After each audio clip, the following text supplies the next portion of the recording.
Las Vegas Discount.net's the best there is. Save up to 50% on your next Vegas trip. And travel, rental, shows, and tours. Find the deals you're looking for. Las Vegas Discount.net. Las Vegas Discount.net. If you're going to Vegas for deals that are the best, visit Las Vegas Discount.net. Welcome to humanity. This is our life. Whatever it takes, we got to say whatever it takes is what it took. This is Brock Lesnar, and you're listening to Fight Net Radio. Yo, hi, this is Sugar Ray Leonard, and you listen to Fight Net Radio. Ladies and gentlemen, it's time to listen to Fight Net Radio. Lee Harvey Oswald, what's your name? How am I supposed to know you? This is Frank Shamrock. You're listening to Fight Net Radio. Hi, this is Nia, the Knockout St. John. You're listening to Fight Net Radio, and there's no way I would ever touch Lee. This is Chuck Jackson. I am Stephen Bonner, and you're listening to Fight Net Radio. Dan Henderson, you're listening to Fight Net Radio. Everybody, welcome to Fight Net Radio, where Lee's burning every bridge there is out there. All right. Hi, this is Manny Pacquiao. I'll fight anybody on FightNetRadio.com. I mean, this is ridiculous. It's a radio show. It ain't a 1 hour television spectacular.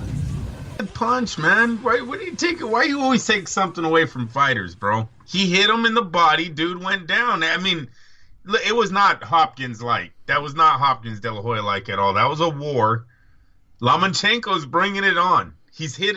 Are we recording or are we going to go? Let's go. Well, yeah, it turned on in the middle while we were saying, hi, everybody, welcome to Fight Net Radio. Yes. Andrew is scolding me for saying that Linares took a dive last night. But we have lots to talk about before we get there. Yes, sir. First and foremost, let me thank all of you for listening to the show.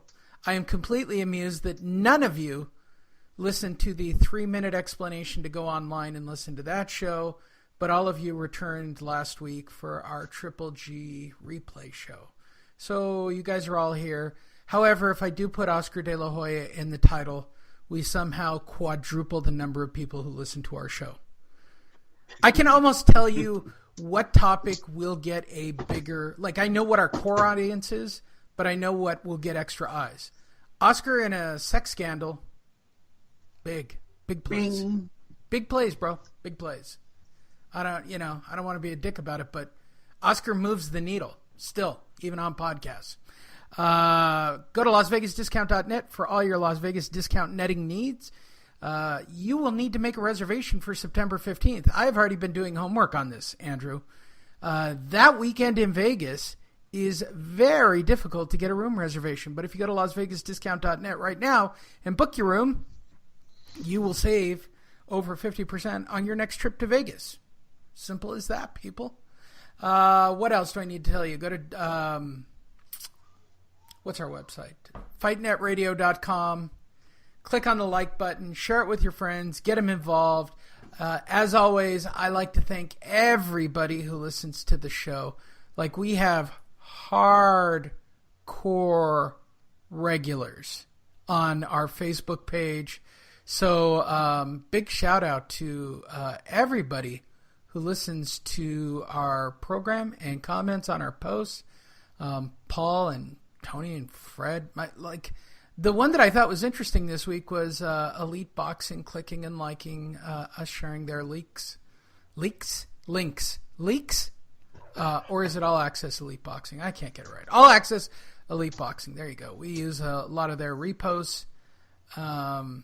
So I'm just giving a quick shout out to all of those people and Andrew's family, who also is involved heavily on the Andrew's family. Here's the format of the show, people. I want to be entertained when I watch a fight. Andrew apparently cares about the actual boxing. That's it. That's the format of the show.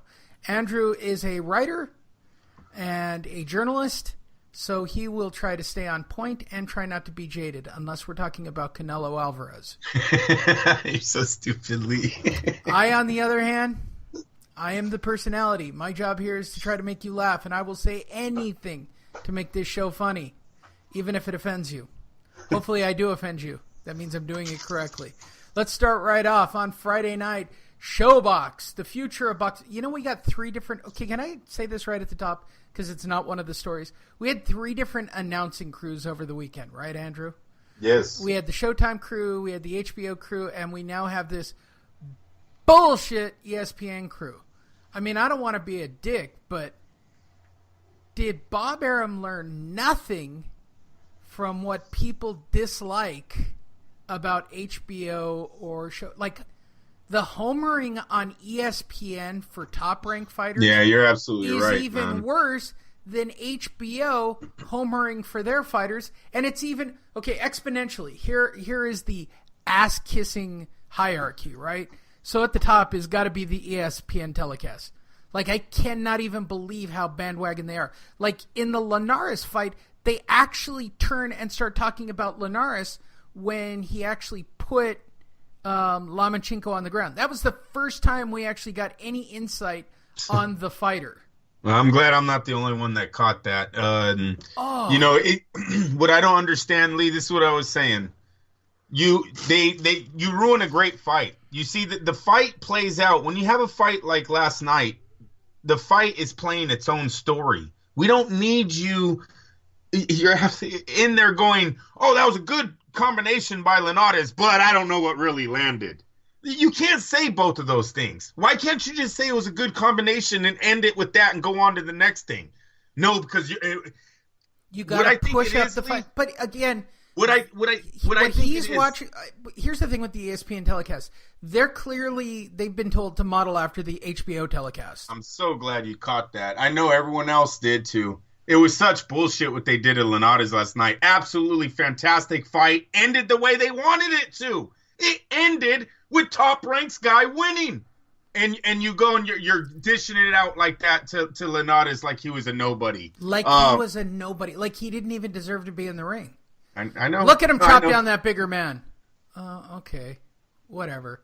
He dodges one punch. He is the Matrix. Yeah. I get all that shit. And HBO's no better. Hey, in round 6, they were not saying the Matrix, were they? No, they were not. All of a sudden, Timothy Bradley has flaws. Oh, well, you know, he does this. He stays in the pocket a little too. Oh, now he stays in the pocket a little too much for you.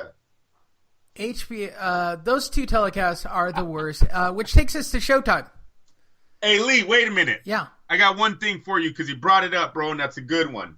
I'm going to tell you what I would do if I was the networks to my commentators. 1, might clean the slate and get me some new guys first off. That's first. But I'm going to tell them no more predictions on social media, on boxing.com, whatever. There's no more. No more predictions from you guys. Because sometimes, Lee, I believe their egos and their predictions get in way of their commentating. They're commentating to their prediction. That's tough. No, I don't know if I agree with that. No, it's not tough. It's shut your mouth. You're neutral, so no one cares about what... No, you're a commentator. We don't go up to referees and go, who do you think's going to win the Super Bowl today? All right? No one cares. These guys try to make their marketability bigger by keeping their voices in the media, but sometimes I think it's hurting their commentating. I'm dead serious. If I'm a network boss and I'm paying someone, I don't care about who he thinks is going to win the fight. I want you to call the fight. What you see is all you're supposed to. Oh, and back in the day, they're so much better. Back in the day, when they used to have to talk the fight. Oh, I've said this. I think Lampley 10 years ago even 5 years ago. Lampley and Merchant, that whole crew with Foreman, loved it. But remember the old commentators that come from the radio days where you had to visualize. You had to speak, and the listener... old-timey radio boxing hour. Man. Yeah. I get all that. Left, and he's hurt, and he's staggered, but he's coming back. Like, this is fucking commentating. Yeah, but they're doing a radio broadcast, and they have to sell it. I understand that. And you and I have done radio broadcasts of fights, and you have to sell that picture. In these particular cases, here's the problem. ESPN, HBO, and Showtime are promoters as well, right? We can all dress this up however we want. You guys can say whatever you want. HBO, Showtime, And yes, ESPN, HBO, and Showtime are all promoters. They're promoters of their products and their fighters. Like, if I open up a promotion today, right, I've seen this. I'm going to open up with a stable of my fighters, and I'm going to feature my fighters, right? That's just what I'm going to do. So I'm going to make the environment as pro to my promotion as I humanly can. I see it with local events. I see it with local promoters in Vegas. They have their stable. They push their stable, and the reason they have the promotion is to push their agenda. It's really rare when you just have a promoter who's just a neutral arbitrator of, I put together a great fight card, come watch it. Yeah, I can't even, I literally can't even remember the last time that happened. I know. Yeah, another thing I hate is when the networks build it up for a controversial decision, right? Oh, we know this guy's winning, but you never know in Vegas. Ha ha ha. And they all start already laughing because they already know something might happen on the scorecards. You know, the wrong guy's winning, Lee. So we better already start playing it up that he might win on a dispute. Yeah, I completely agree. I just don't like it when they're slanting. I've said this to everybody watching. You think I'm joking. You guys should really watch the English broadcast. They've got no skin in the game. Now, their call changes when you're talking about an Eddie Hearn fight or Matchroom Box. Any English-based boxing promotion, they will put over their fighters. They will. That's just in their nature when it comes to American and English fighters. But if you watch them call our fights, it is a completely neutral call. It's a legit neutral call. It's three people who have no skin in the game doing play-by-play, which is the way it should be. You guys don't... next fight that's coming up, Andrew and I are attending, right? We're in 2 weeks. We're going up to Fresno to watch a fight. We'll see what we can do about maybe doing some alternative commentary for you guys. Very nice. Devin Haney dominates, stops Mason Menard. Yay. Mason Menard. Yay. Showtime apparently wanted some action on Friday night on a busy boxing weekend. So in Philadelphia, we had a lightweight clash between Devin Haney, who you've probably never heard of. Probably. You're going to hear of him a lot now, though, right? The 19-year-old who's 19-0 with 13 KOs, taking a step up against someone else you've probably never heard of, Mason Menard, who's 33-3 with 24 KOs. Well, it only took the kid 9 rounds to get a stoppage win. Haney came out with very sharp jabs in the first round and was using side-to-side movement and was moving much faster than Menard, who looked to be about 487 in the ring against a 19-year-old blisteringly fast kid. Menard was trying to cut off the distance in the second round, but none of that mattered. Haney continued to wear him down till we got to the 9th round. Haney continued to sit down on his punches in the 9th, potentially looking to close the show, and was busting up Menard pretty bad. The corner decided to stop the fight prior to the 10th round. Scorecards also on the card. Oh, they didn't even put the fight. They didn't put the cards up. Should have been a shutout to that point. For those wondering, I'm just wondering if there's anybody who was delusional. Did you watch the fight, Andrew?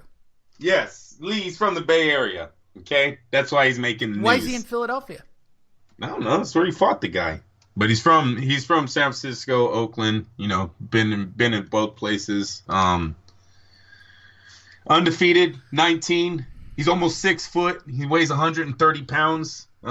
If you've seen, that's where Vasily Lomachenko was having a lot of trouble with Linares last night. Not saying that this kid is Linares, but at 6 foot, that's another big man he's going to be facing. So he's 19 years old. Got a ways to go, but he's coming. Looked pretty good. Is that everything seems like it's there? Are the kids screaming at 9 o'clock? Yeah, you know, there's no mom out there today. Where'd you send her for Mother's Day? We haven't left By yet. the way, she went to, Happy Mother's Day, everyone. Happy Mother's Day, yes. She went to the store, so the kids are out there being watched by Isadora right now, and, you know. Is everybody that's like the coming over substitute teacher, Lee. You know the substitute teacher when she comes in. You know, it really don't work. Is everybody coming over to your house?